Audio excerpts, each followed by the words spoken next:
My wife cheated with her coworker, let him disrespect me in front of our kids, and tried to gaslight me. She never thought I'd take the kids, expose her lies, and build a better life without her. Jacob Miller's life was a quiet machine, humming along in suburban Cincinnati, Ohio, until the first crack appeared. He was 42, a software engineer who found comfort in routine. Lines of code by day, family by night. His world centered on a 2-story colonial house with a sagging basketball hoop and a coffee maker that groaned like it was begging to retire. Every morning, he'd sit at the kitchen table, sipping from a chipped mug, listening to the house start. This was his anchor, predictable, unremarkable, enough.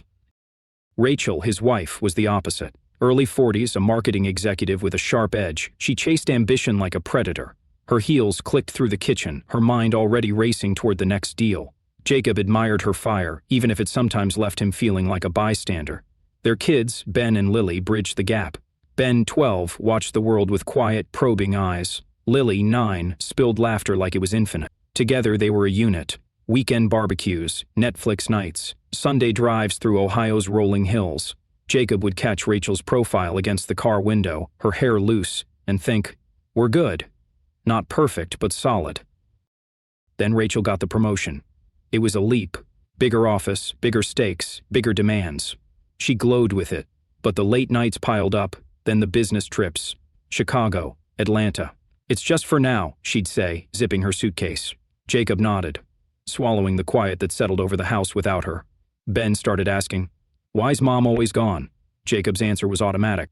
Lily drew crayon pictures for Rachel's trips. 4 stick figures under a wobbly sun, hands linked. Jacob tucked them into her bag, believing they'd keep her close. Caleb's name slipped in during a late-night call from some hotel. "New guy at work," Rachel said, her voice light, distracted. "Caleb's sharp, helping me with the campaign." Jacob barely registered it, his focus on a stubborn bug in his code. "Good to hear," he muttered, eyes on his screen. She laughed. A quick, unfamiliar sound. "He's different." The word hung there, but Jacob let it go. Just a name. Just a coworker. Life churned on. Jacob packed lunches, drove to soccer, debugged programs. Rachel's new role consumed her, but she'd seemed alive in a way Jacob hadn't seen in years. She'd rush in, tossing stories about meetings or clients, her energy filling the room. He felt proud, even if her absence left gaps. The kids adapted, Ben quieter, Lily louder. The barbecue still smoked. The Netflix queue grew. The Sunday drive. Caleb's name surfaced more, always casual. "Caleb's got the funniest thing today. Caleb's got this wild idea for the pitch." Jacob didn't flinch. Why would he? His life was a steady rhythm, built on trust and repetition. He didn't see the fault lines forming, didn't hear the machine starting to stutter. For now, he believed in the peace they'd built, blind to how fragile it was. Jacob felt the change before he could name it, like a draft slipping through a closed window. The Miller house, once a steady pulse of routine, began to falter. Rachel's promotion had stretched her thin. Her presence in their Cincinnati home reduced to fleeting moments, rushed dinners, half-finished conversations. She'd come home later now, her heels clinking past 9, sometimes 10. "Work's insane," she'd say, dropping her bag on the counter, her eyes already elsewhere. Jacob nodded, stirring leftovers for her, but the air between them felt heavier, less forgiving. Caleb's name started creeping into her stories more often. "Caleb nailed the client pitch today," she'd say, scrolling her phone over coffee. Or, "Caleb thinks we should push digital ads harder." At first, it was background noise to Jacob, no different from her mentions of other coworkers. But the frequency grew, and with it a casual warmth in her tone that made Jacob's gut twist. He pushed it down. "She's just excited about work," he told himself, debugging code late at night while the house slept. Rachel was changing, though. She'd always been sharp, but now there was an edge to her, a distraction that hung over their meals. She'd check her phone mid-sentence, her lips curving into a faint smile at the screen. Jacob caught it once, twice, then stopped counting. Their conversations, once a reliable tether, grew clipped. "How was your day?" he'd ask, and she'd answer with a vague rhyme. Jacob felt like he was shouting into a void. The kids noticed, too. Ben, always observant, started lingering in the kitchen after dinner, his questions pointed. "Why's Mom always working?" he asked one night, his voice low as Jacob loaded the dishwasher. Jacob paused, sponge in hand, searching for an answer that wouldn't betray his own unease. "She's got a big job now, bud. It takes a lot." Lily, less guarded, would barrel into Rachel's arms when she got home, only to frown when Rachel's attention drifted to her phone. "Mom, look at my drawing," she'd say, waving a paper. Rachel would glance up, murmur, "That's great, sweetie," and go back to typing. Jacob saw other signs. Rachel was less affectionate now, her touch rare, a quick peck on the cheek instead of a lingering hug. When he reached for her in bed, she'd shift away, mumbling about being tired. He tried not to take it personally, but the distance gnawed at him. One night, after she'd snapped at him for forgetting to pick up her dry cleaning, he asked, "Everything okay? You seem off." She sighed, brushing her hair back. "I'm fine, Jacob, just stressed." "You wouldn't get it." The words stung, not just for their sharpness, but for the assumption he was too small to understand her world. Then came the criticism. Rachel had always teased him about his routines, his predictable khakis, his obsession with the coffee maker's grind settings, but now her comments carried a bite. "Don't you ever want more?" she said one evening, her voice casual but pointed as they sat on the couch. "You're so content. Don't you get bored?" Jacob frowned, the remote heavy in his hand. "I like our life," he said quietly. "What's wrong with that?" She shrugged, her eyes on her phone. "Nothing, just wondering." The silence that followed felt like a wall going up. He started noticing her phone more, how it buzzed constantly, how she'd angle it away when she typed. At a school event for Lily, he caught her laughing at a text, her face lit up in a way it hadn't been for him in months. "Work thing?" he asked, keeping his tone light. She tucked the phone away quickly. "Yeah, just Caleb being ridiculous." The name landed like a stone. Jacob's jaw tightened, but he said nothing, turning back to Lily's class singing off cue. By late spring, the draft had become a gust. Rachel's late nights weren't just late, they were unpredictable. She'd dodge questions about her schedule, her answers vague. "Meetings ran over," she'd say, or, "Caleb and I had to rework the deck." Jacob's concern hardened into something else, a quiet dread he couldn't shake. He lay awake at night, her phone glowing on the nightstand, wondering when their life had started slipping out of sync. The kids' questions echoed in his head, Ben's skepticism, Lily's confusion. He wanted to ask Rachel outright, to demand what was pulling her away, but the words stuck. For now, he clung to the fading hope that this was just a phase, that their foundation was still strong. But the tides were shifting, and Jacob was starting to feel the ground erode beneath him. The Miller house, once a sanctuary of routine, began to feel like a stage for a play Jacob hadn't rehearsed. By summer, Rachel's late nights had become a given, her absences a new normal. Jacob moved through the days on autopilot, coding, carpools, dinners, while a quiet unease settled into his bones. Then Caleb crossed the threshold, no longer just a name but a presence, and the air in the house shifted. It started innocently enough. Rachel mentioned one evening, as she chopped vegetables for a rare family dinner, that Caleb might swing by. "We're finalizing the fall campaign," she said, her tone breezy. "He's got some files I need." Jacob, wiping down the counter, paused. "Here? Can't you do that at the office?" She glanced up, a flicker of annoyance in her eyes. "It's easier this way. Don't make it weird." He swallowed his reply, nodding, but the word weird lodged in his chest like a splinter. Caleb arrived that Friday, striding through the front door like he'd been there 100 times. He was taller than Jacob expected, with a salesman's grin and a handshake that lingered too long. "Nice place," he said, scanning the living room, his voice loud enough to carry. Rachel beamed, ushering him to the dining table, where they spread out laptops and papers. Jacob hovered in the kitchen, pretending to busy himself with dishes, but his eyes kept drifting to them. Caleb's laugh boomed. Rachel's joined it, bright and unguarded. They looked comfortable. Too comfortable. The visits multiplied. Caleb started showing up unannounced, always with an excuse, a flash drive, a last-minute edit. Rachel never asked Jacob's opinion, just waved Caleb in with a casual, "He's helping me out." Jacob's protests were met with deflection. "It's work, Jacob. You don't understand how intense this project is." Her words were sharp, cutting him out of her world.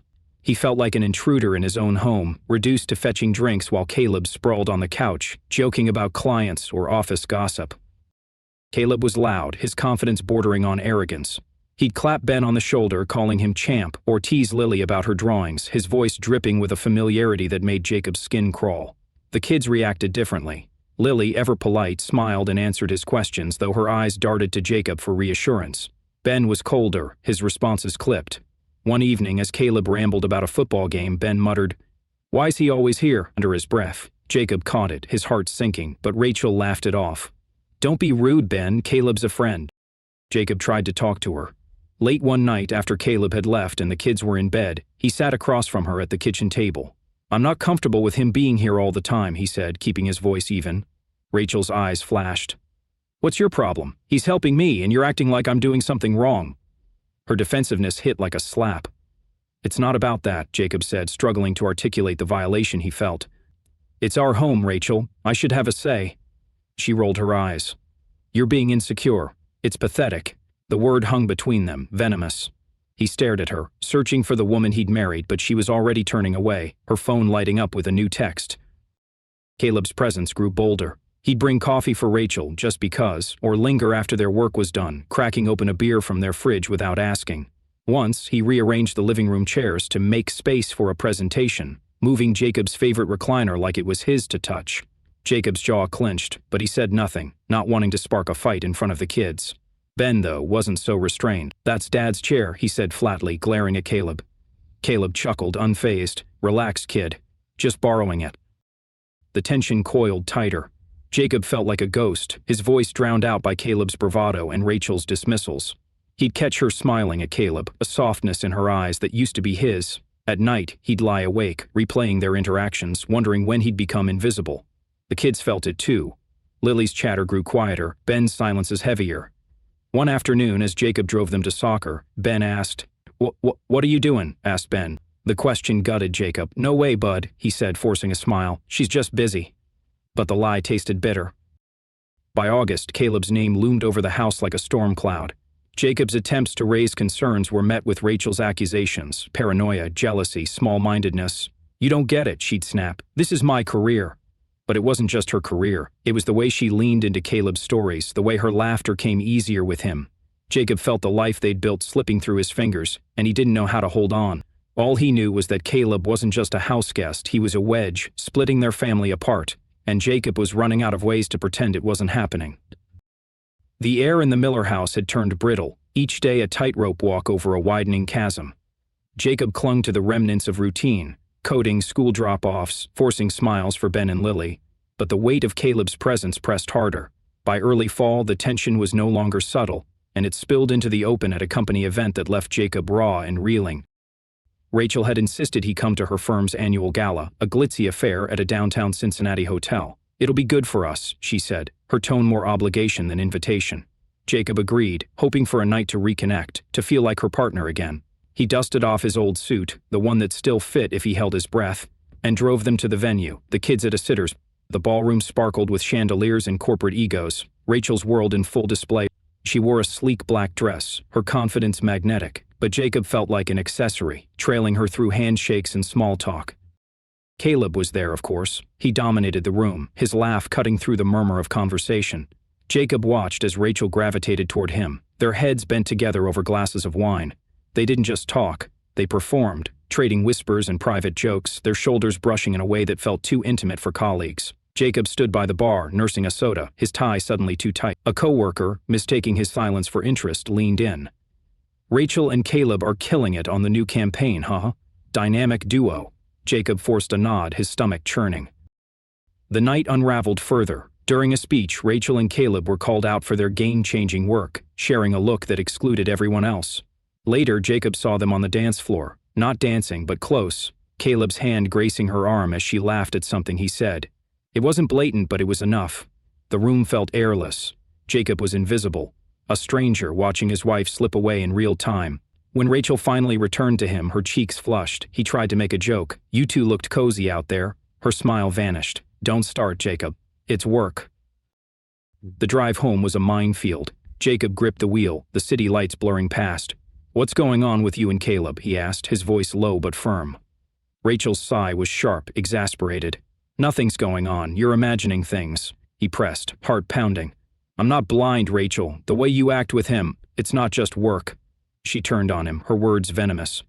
"You're paranoid. You think I'd throw away our life for what, a fling? God, you're pathetic." The accusation sliced deep, twisting his doubt into shame. He wanted to believe her, but her eyes, cold, defensive, told a different story. They rode the rest of the way in silence, the gap between them wider than ever. Back home, Caleb's visits didn't slow. If anything, they grew bolder. He'd show up unannounced, carrying takeout or a bottle of wine, acting like he belonged. "Thought we could all use some Thai," he'd say, winking at Rachel as he set bags on the counter. Jacob's protests were ignored. "He's just being nice," Rachel said, brushing past him. Caleb's ease in their space, the way he knew where the plates were, how he'd nudge Rachel playfully, made Jacob feel like a guest in his own life. Ben's glares grew sharper, Lily's chatter quieter. The kids were caught in the undertow and Jacob couldn't shield them. Then came the night that broke the dam. Caleb was over again, working with Rachel in the dining room, their laptops open but untouched as they laughed over a shared joke. Jacob, cleaning up after dinner, overheard Caleb say something about taking care of things around here. The words, vague but loaded, hit like a spark. Jacob walked in, his voice steady but tight.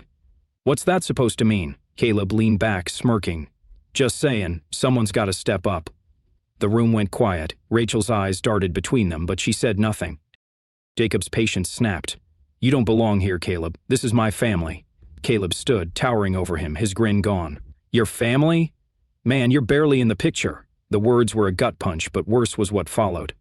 Caleb stepped closer, his voice low, mocking. "I'm the man of the house now." Before Jacob processed it, Caleb's hand swung out, not a punch but a sharp, humiliating slap across Jacob's cheek. The sting was nothing compared to the shock. Ben and Lily stood frozen in the doorway, their faces pale. Rachel gasped, but stayed silent, her inaction louder than any words. Jacob's world tilted. He stared at his wife, waiting for her to speak, to defend him, to do something. But she just looked away, her lips pressed thin. Caleb chuckled, grabbing his jacket. "See you tomorrow, Rach." He walked out, leaving the house suffocatingly still. Ben's voice broke the silence, small and furious. "Why didn't you stop him, Mom?" Rachel's eyes flashed. "Don't talk to me like that." Jacob felt the weight of it all. The betrayal, the humiliation, the kid's confusion. He didn't yell, didn't cry. He just turned to Rachel, his voice hollow. "This isn't my home anymore, is it?" She didn't answer, and that was answer enough. The slap echoed in Jacob's mind long after Caleb's footsteps faded. The Miller house, once a haven, felt like a trap, its walls closing in with every silent glance from Rachel. That night, as Ben and Lily retreated to their rooms, Jacob stood in the kitchen, the sting on his cheek less painful than the truth it exposed. Rachel's silence had been a choice, one that severed something deep between them. He couldn't unsee it, her refusal to defend him, to defend them. For the first time, he didn't feel like fixing it. He felt like fighting. The next morning, Caleb showed up again, brazen as ever, carrying a stack of folders and a grin that said he knew he'd won. Rachel let him in, her eyes avoiding Jacob's. They headed to the dining room, their voices low, already slipping into their private rhythm. Jacob watched from the hallway, his pulse clenching. Ben lingered nearby, his fists clenched, while Lily clutched a book, her eyes wide with questions she didn't ask.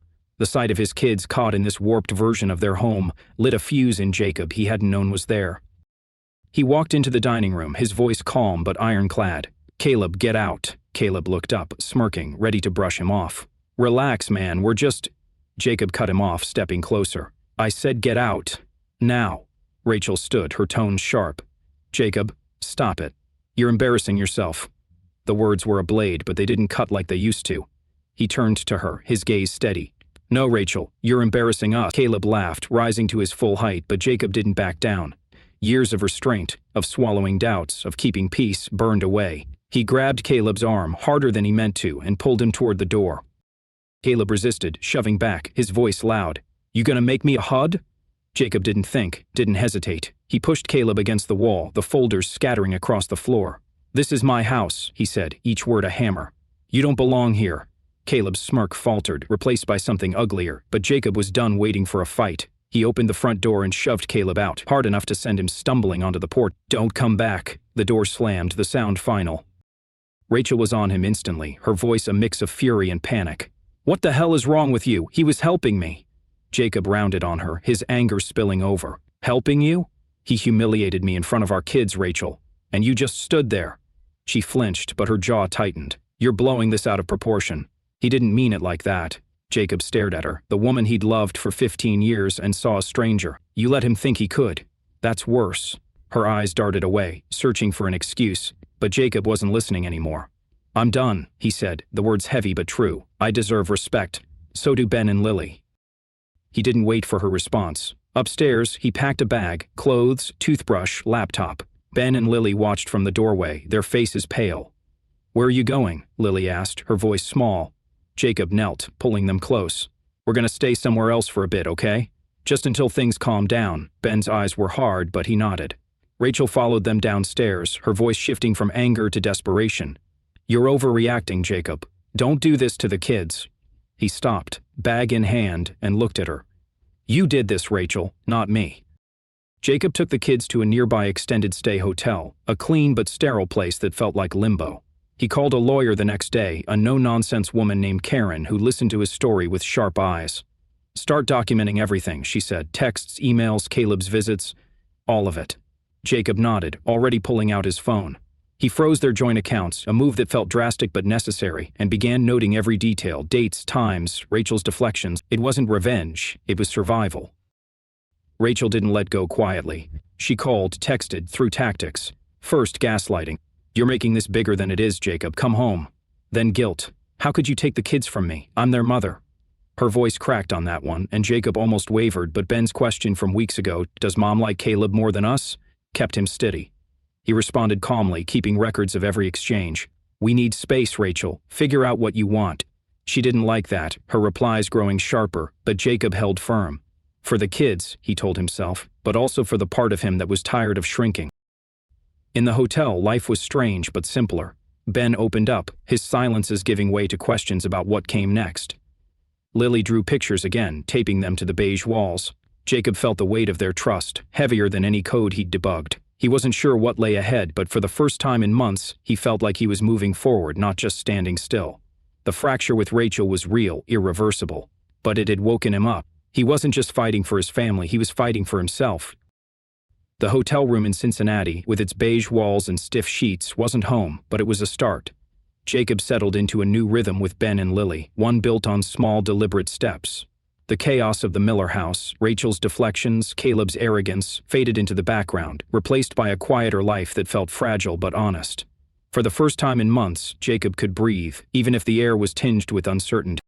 The kids adjusted faster than he expected. Ben, still guarded, took to organizing their temporary space, stacking books and games with a precision that mirrored Jacob's own habits. Lily filled the room with color, her crayons turning napkins and hotel notepads into art. They ate takeout on a wobbly table, watched old sitcoms on a grainy TV, and talked. "Is Mom coming back?" Jacob hesitated, choosing truth over comfort. "I don't know, bud, but we're gonna be okay no matter what." Ben nodded, his shoulders easing slightly. Lily, less direct, clung to Jacob's side during bedtime stories, her questions about princesses and dragons a shield against bigger fears. Jacob threw himself into being present. He set up a routine, school drop-offs, dinners together, homework checks. At night, after the kids slept, he'd sit with his laptop, not coding but planning. His lawyer, Karen, was methodical, guiding him through custody options and financial steps. "Keep documenting," she'd say, and Jacob did, noting Rachel's erratic calls and texts, her swings between blame and pleas. He didn't hate her, he couldn't, but he was done letting her rewrite his reality. Life wasn't all logistics. Jacob started running again, something he hadn't done since college. The Cincinnati trails, lined with autumn leaves, gave him space to think. His lungs burned at first, but each step felt like reclaiming ground. At work, he tackled projects with new focus, earning a nod from his boss and a promotion to lead engineer. The extra responsibility was daunting, but it lit a spark. He dug out his old guitar too, strumming chords for Lily, who giggled at his rusty voice. Ben rolled his eyes but listened, a faint smile breaking through. Then came Emma Hayes. Jacob met her at a bakery near the hotel, a cozy spot called the Daily Loaf, where he'd take the kids for Saturday muffins. Emma, late 30s, was the owner, her apron dusted with flour, her laugh warm enough to thaw the chill Jacob carried. She'd tease Ben about his endless appetite and slip Lily extra cookies, her ease with them disarming. One morning, as Jacob paid for their order, Emma lingered, asking about his running trails. "You look like you're finding your stride," she said, her eyes kind but direct. Jacob fumbled a reply, surprised by how seen he felt. Emma became a slow, steady presence. She'd join them for coffee at the bakery, then picnics by the Ohio River, her humor a balm for the kids' quieter moments. Ben opened up to her about school. Lily braided her hair. Jacob watched, cautious but drawn to her grounded confidence. She wasn't Rachel. No sharp edges, no restless ambition, but she was real, her life built on small joys like kneading dough, or sketching with Lily.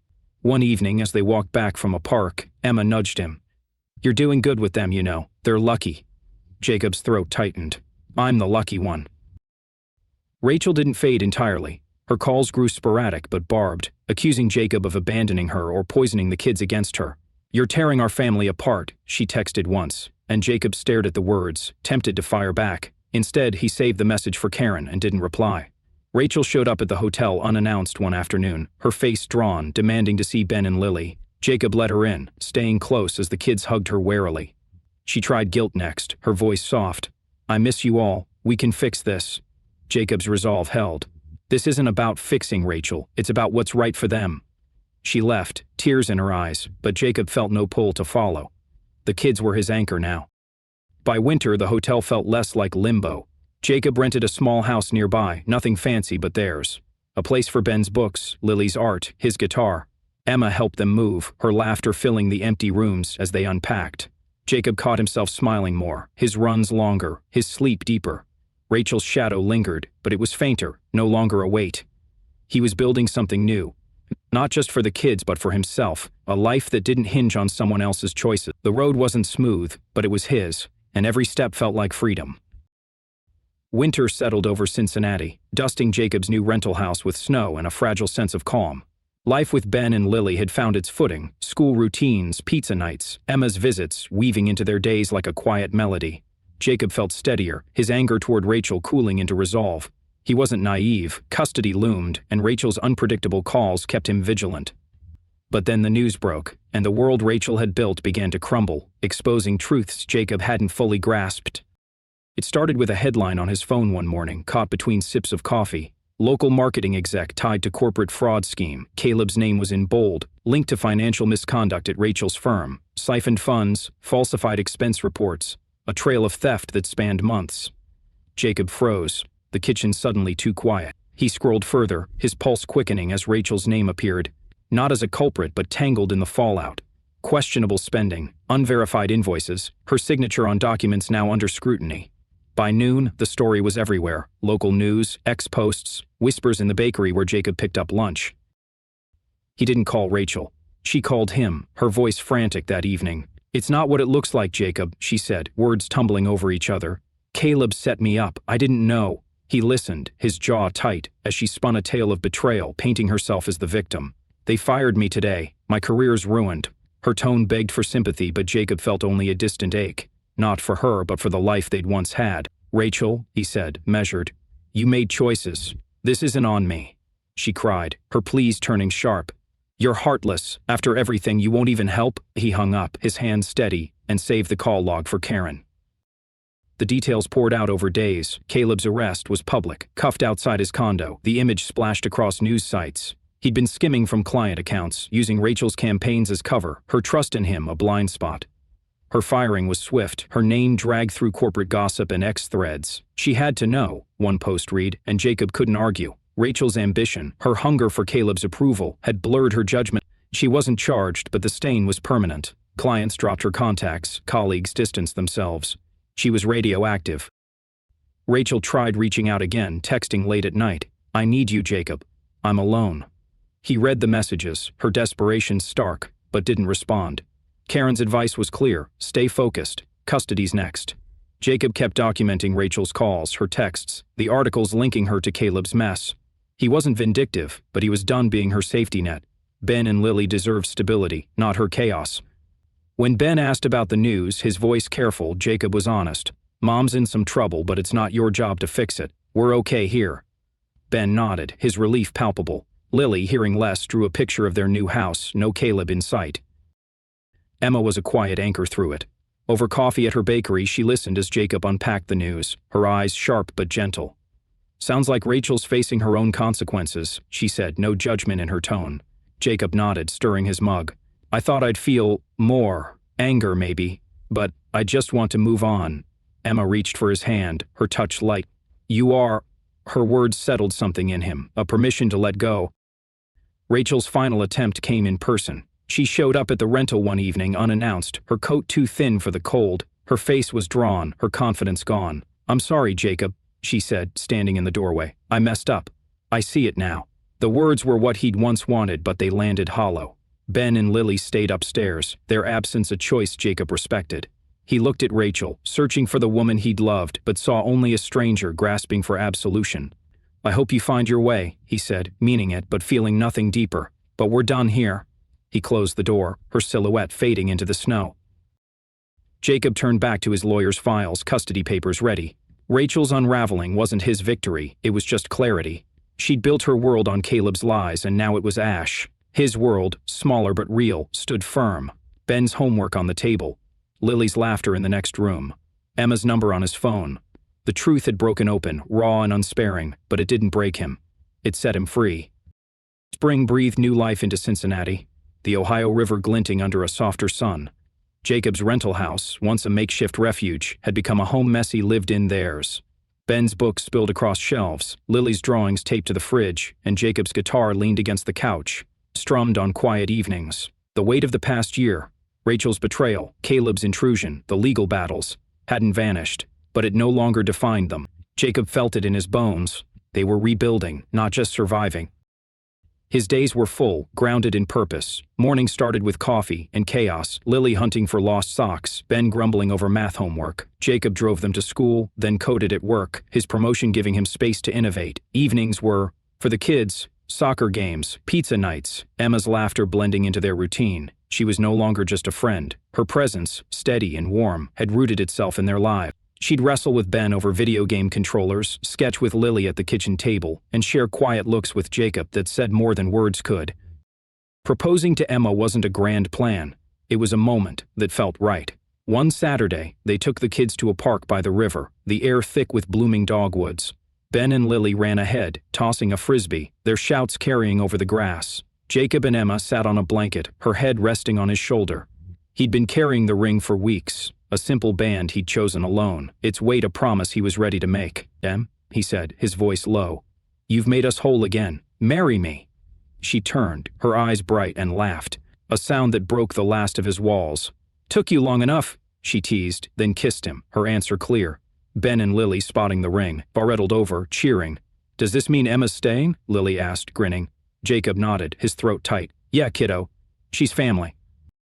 The wedding was small, held in Emma's bakery after hours. The air smelled of vanilla and fresh bread, fairy lights strung across the ceiling. Ben stood as best man, his tie slightly crooked, his speech earnest and short. Lily tossed rose petals with glee, her dress twirling. Friends from work and the neighborhood filled the room, their warmth a contrast to the cold isolation of Jacob's past. Emma's vows were simple. "I choose you, Jacob, today and always." His own caught in his throat, but he got them out, every word a truth he'd fought for. When they kissed, Ben groaned dramatically, and Lily giggled, the crowd's laughter sealing the moment. Life after the wedding flowed easily. Emma moved into the rental, her baking pans clattering alongside Jacob's tools. They built new traditions, Sunday brunches, game nights, runs along the river, where Emma kept pace, teasing Jacob's form. Ben opened up more, his skepticism softening into trust. Lily called Emma Mom once, then blushed. But Emma just hugged his way toward. Rachel resurfaced months later, a chance encounter at a grocery store. Jacob was grabbing cereal when he saw her in the aisle, thinner, her eyes tired. She froze, then approached, her voice tentative. "You look good, Jacob." "Happy." He nodded, polite but guarded. "We're doing all right." She hesitated, then said, "I'm sorry for everything, Caleb, the mess. I was wrong." He saw her clearly now, not a villain, just someone who'd lost her way. "I appreciate that," he said, meaning it. "Take care, Rachel." He walked away, her figure blurring behind shelves, and felt no pull to look back. The past was done, not forgotten, but powerless. Back home, Jacob set the groceries down, Lily's chatter filling the kitchen as Emma stirred batter for cookies. Ben lounged nearby, reading, his feet on the coffee table until Jacob nudged them off with a grin. This was his life now, ordinary, flawed, beautiful. He'd fought for it, not with fists, but with choices. To leave, to protect, to love again. The cracks of the past hadn't destroyed him. They'd let this new light in, brighter than he'd imagined possible. A quiet morning in Cincinnati unfolded like a gift, the kind of day where time felt generous. Jacob sat at the kitchen table in their rental house, now undeniably a home, sipping coffee from a mug Lily had painted at a school fair, its uneven stripes a cheerful mess. Sunlight spilled through the window, catching dust motes in the air. Ben, now 13, sprawled on the couch, nose in a sci-fi novel, his lanky frame taking up more space than Jacob could believe. Lily, 10 and fearless, sat cross-legged on the floor, sketching a dragon with Emma's colored pencils, humming off-key. The house hummed too, alive with small sounds, clinking dishes, a distant lawnmower, the rhythm of a life rebuilt. Emma joined him at the table, her hair tied back, a streak of flour on her cheek from early baking. She slid a plate of scones between them, her smile soft but knowing. "You're quiet today," she said, nudging his arm. Jacob chuckled, setting his mug down, just taking it in. He gestured vaguely at the room. Ben's book, Lily's art, the morning itself. "This," Emma's eyes held his, her hand finding his under the table. No words were needed. They'd built this piece together, brick. The past felt distant now, a story told too many times to sting. Custody with Rachel had settled. Joint but stable, the kids spending every other weekend with her in a new apartment across town. She'd found work again, something smaller, humbler. Her apologies had tapered off, replaced by a cautious respect in their brief exchanges. Jacob didn't dwell on her. She was a chapter closed, her shadow no longer stretching over their days. His focus was here, the laughter, the messes, the life he'd fought to claim. New traditions had taken root. Friday movie nights were sacred, the couch piled with blankets as Lily campaigned for animated films and Ben lobbied for action. Emma introduced baking Sundays, the kitchen a war zone of flour and giggles, Ben's cookies always lopsided, Lily's frosting a neon disaster. Jacob and Emma still ran the river trails, their strides synced, their conversations wandering from dreams to dumb jokes. The kids thrived. Ben's grades climbed, his quiet humor emerging. Lily's confidence grew, her art winning a school contest. Jacob saw himself in their resilience, but he saw Emma too, her warmth a steady current beneath their growth. He thought back sometimes, not with bitterness but clarity. The cracks of that awful year, Rachel's betrayal, Caleb's arrogance, the night he'd walked away. Pat hadn't broken him. They'd forced him to rebuild, to choose who he wanted to be. Every step, packing that hotel bag, calling Karen, saying yes to Emma, had been a fight for this moment, this table, this light. The pain hadn't vanished. It had reshaped him, teaching him what mattered. He'd lost a marriage but gained a life, one he wouldn't trade for anything. Lily's voice snapped him back. "Dad, look!" She held up her sketch. A dragon with emerald wings and a lopsided grin. Jacob grinned, leaning forward. "That's a masterpiece, kiddo. Gonna frame it." She beamed, already diving back into her pencils. Ben glanced up, smirking. "Better than your guitar playing," Jacob laughed, tossing a scone crumb at him, the room filling with their easy banter. Emma caught his eye again, her smile a quiet anchor. He squeezed her hand, the ring on her finger catching the light. This was it, the life they'd carved out, not perfect but true. The morning stretched on, unhurried, each moment a thread in a tapestry he hadn't known he could weave. He thought of the cracks again, how they'd let this warmth in, how they'd led him here. Lily looked up, her pencil pausing. "Dad, you're staring into space again." Jacob chuckled, leaning back. "Just thinking, Lil." She tilted her head, curious. "About what?" He glanced at Ben, at Emma, at the home they'd made, and the words came easy, solid as stone. "This," he said, his voice steady, "this is the life we fought for.